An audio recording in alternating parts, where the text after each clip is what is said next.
Guys welcome back to spill girly. Imagine करो एक married couple जो कहता है वो शादी के बाद भी सिचुएशनशिप में है, एक सुपरस्टार जिसके अफेयर्स के रूमर शादी के बाद भी नहीं रुकते, और एक 10 साल का रिलेशनशिप जो शायद चीटिंग की वजह से खत्म हो गया। और सबसे शॉकिंग बात, इन तीनों स्टोरीज में एक चीज बहुत कॉमन है, कमिटमेंट का ब्रेक डाउन। तो आज हम सिर्फ गॉसिप नहीं करेंगे, will break down this actual pattern and हम समझेंगे कि इन तीनों रिलेशनशिप में क्या प्रॉब्लम है। मेरी शादी हो गई है but we are in like in a situationship which is we are. अगर आपने ये लाइन पहली बार सुनी होगी तो आपका रिएक्शन भी सेम होगा, वेट व्हाट, शादी और रिलेशनशिप एक साथ। रिसेंटली एक पॉडकास्ट में जैकी बागना ने ये स्टेटमेंट दिया और बस यही से कंट्रोवर्सी शुरू हो गई। अब सिंपल सी बात समझते हैं, सिचुएशनशिप का मतलब होता है नो कमिटमेंट। तो फिर ये दोनों एक साथ कैसे एग्जिस्ट कर सकते हैं? अगर पॉडकास्ट में आप देखें तो राहुल का रिएक्शन बहुत अजीब था। मतलब सिचुएशनशिप वाली बात पे उनका फेस इंस्टेंटली टेंस हो गया। जैसे ही जैकी ने कवर किया we are exclusive to each other, उनको एक सडन रिलीफ मिला। Of course exclusive to each other because that's why we are married. एक छोटा सा मोमेंट था लेकिन बहुत कुछ रिवील कर गया। क्या जैकी ने गलती से सच बोल दिया? कुछ लोग कह रहे थे कि शायद उनको सिचुएशनशिप का मीनिंग ही नहीं पता, लेकिन सेम पॉडकास्ट में वो एक्सप्लेन कर रहे हैं कि आजकल कमिटमेंट को लोग अवॉइड क्यों कर रहे हैं एंड वो क्यों प्रेशराइज हो रहे हैं। मतलब he knew exactly what he was saying. फिर जब बैकलैश आया तब उन्होंने क्लैरिफिकेशन में बोला कि ये आउट ऑफ कॉन्टेक्स्ट है। यहाँ एक और लेयर ऐड होती है। बॉलीवुड में एक कॉन्सेप्ट क्वाइटली एग्जिस्ट करता है, ओपन मैरिज, और ये सिर्फ थ्योरी नहीं है। पास में सेलिब्रिटीज ने इनडायरेक्टली ये कहा है कि फिजिकल चीटिंग को इतना सीरियसली ना लिया जाए एंड इट इज एक्सेप्टेबल। और इसी बीच जैकी ने एक और स्टेटमेंट दे दी, मैं अपने एक्स से राहुल के सामने लाउड स्पीकर पे बात करता हूँ। नाउ थिंक अबाउट इट, अगर कोई अपने एक्स से इतना कंफर्टेबली बात कर रहा है तो is he exclusive to that marriage? Exactly boundaries है कहाँ? और फिर आता है सबसे बड़ा ट्विस्ट, जैकी का प्रोफाइल एलिजिबली मिला है राया ऐप पे, जो एक्सक्लूसिवली सेलिब्रिटी डेटिंग ऐप है। ये कोई टिंडर या बम्बल की तरह नहीं है। सिर्फ हाई प्रोफाइल लोग, स्ट्रिक्ट अप्रूवल सिस्टम, सिर्फ 10% लोग एक्सेप्ट होते हैं। अब सवाल बहुत सिंपल है, अगर कोई सिंगल बंदा होता इस ऐप पे होता दैट वाज एब्सोल्युटली फाइन, लेकिन he is married and still he is on the dating app. Dating app वाली बात और सिचुएशनशिप वाली बात को लोग कनेक्ट कर रहे हैं एंड सडनली और ज्यादा कॉम्प्लिकेट हो गई है स्टोरी। अब राहुल का अगर हम साइड देखें तो सिर्फ जैकी ही नहीं, राहुल का नाम भी एक वक्त पे अजय देवगन के साथ जोड़ा गया था। मल्टीपल फिल्म, रिपीटेड कोलैबोरेशन और रनवे 34 के दौरान काफी क्लोजनेस के रूमर्स आ रहे थे उनके बीच। ये चीजें कंफर्म तो नहीं है, लेकिन उस वक्त काजल के पोस्ट भी आए थे जो इनडायरेक्टली अनहैप्पी मैरिज के बारे में थे। So was that a coincidence या एक पैटर्न? तो यहाँ एक चीज क्लियर है, चाहे ये ओपन मैरिज में हो या मिसअंडरस्टैंडिंग, ये रिलेशनशिप ट्रेडिशनल नहीं लगता।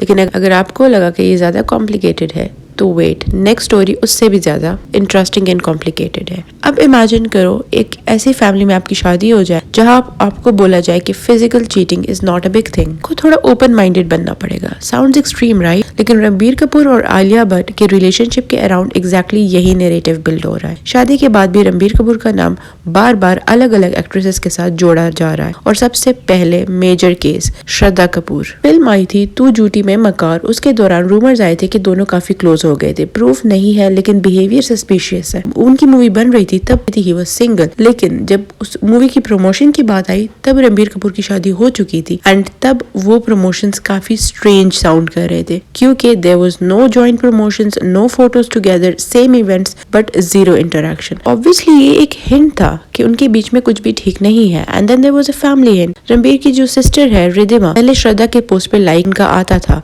एंड काफी लाइक्स होते थे, फिर सडनली अनफॉलो आया। छोटी सी चीज लग सकती है लेकिन कॉन्टेक्स्ट में अगर देखो तो काफी इंटरेस्टिंग लगेगा कि पहले उनके पोस्ट पे लाइक करती थी लेकिन suddenly unfollow. These things basically justify that they were in a relationship.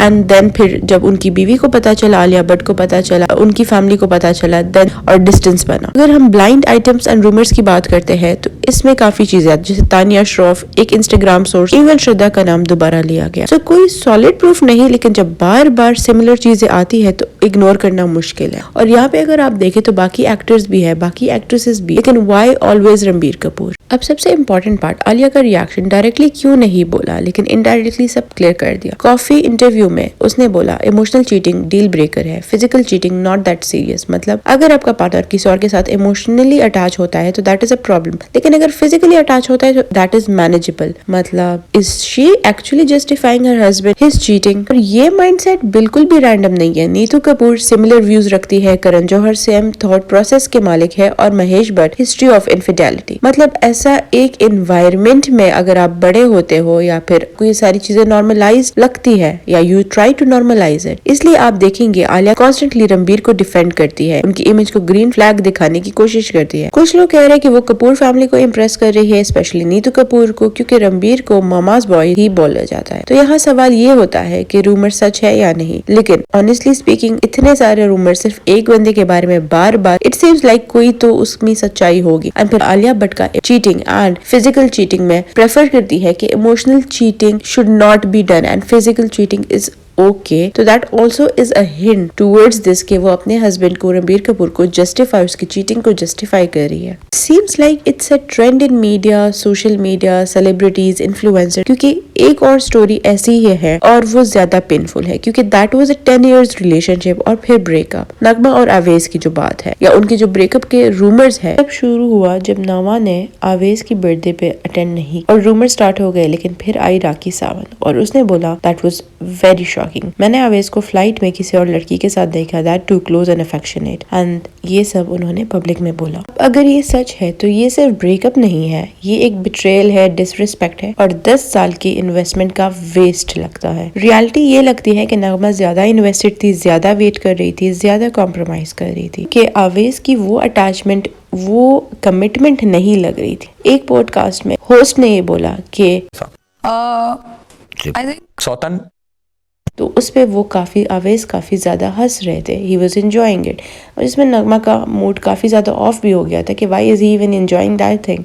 यहाँ से लगता है कि he is not into a serious one और उनको ये चीज़ें बड़ी नॉर्मल लग रही है, मज़ा आ रहा है। और इस सबसे इम्पॉर्टेंट पार्ट ये है, जब कोई इंसान ज़्यादा अटैच हो जाता है, बार बार फॉरगिव करता है, तो वो रिलेशनशिप से निकल नहीं पाता, इवन व्हेन वो हर्ट भी होता है। लोग कहते हैं लीव हिम, लेकिन 10 साल का time, emotional attachment, fear of starting over, ये सब चीज़ें उनको रोक रही होती है। And I guess the same is happening with नगमा।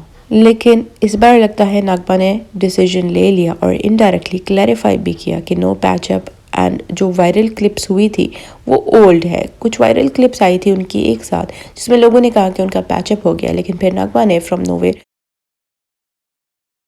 वो अपने पोस्ट की और वहाँ पे नीचे लिखा था कि this was not new, it was old. तो उन्होंने वो टाइमलाइन भी मेंशन किया, विच शोड के उन्होंने इनडायरेक्टली क्लैरिफाई किया कि पैचअप नहीं हुआ। आवेज का बिहेवियर अगर हम देखें तो इंटरव्यूज में भी उनसे ऐसे क्वेश्चन किए जाते थे तो वो कहते थे कि मुझे कमिटमेंट से डर लगता है, मुझे सीरियस चीजें जब आती है तो मैं भाग जाता हूँ। फैमिली से वो भागते हैं, ठीक है, उनका एक ट्रॉमा होगा, we won't deny that, but आप नगमा को 10 साल वेट करा के you are not even committing to her and then you are cheating on her, that is not even justified. अब एक बंदा जो ऑलरेडी कमिटमेंट से डरता है, सीरियस चीज़ों से डरता है, वो कहता है कि उसको चीटिंग ना मिले, उस पर कोई चीट ना करे, क्योंकि जैसे उसके फादर ने किया है या फिर उनकी फैमिली में एक पैटर्न है। लेकिन व्हाट इज़ मोर आयरनी कि वो खुद वही कर रहे हैं जिससे उनको डर लग रहा है। मतलब you are doing the same thing with Nagma. 3 different stories, 3 अलग लोग, 3 अलग कपल्स, लेकिन सेम इंडस्ट्री और एक ही थीम, कंफ्यूज रिलेशनशिप, कॉम्प्रोमाइज करना और ब्रोकन बाउंड्रीज। आप क्या कहते हैं? सिचुएशनशिप मैरिज में नॉर्मल है? फिजिकल चीटिंग एक्सेप्टेबल है? टॉक्सिक लव को कब छोड़ना चाहिए? कमेंट सेक्शन में ऑनेस्टली अपनी ओपिनियन जरूर शेयर करें। अगर आपको ऐसे ही डीप और रियल ब्रेकडाउन वाली वीडियोस पसंद है तो don't forget to like, share and subscribe to my channel. मिलते हैं नेक्स्ट वीडियो में। Take care, good bye.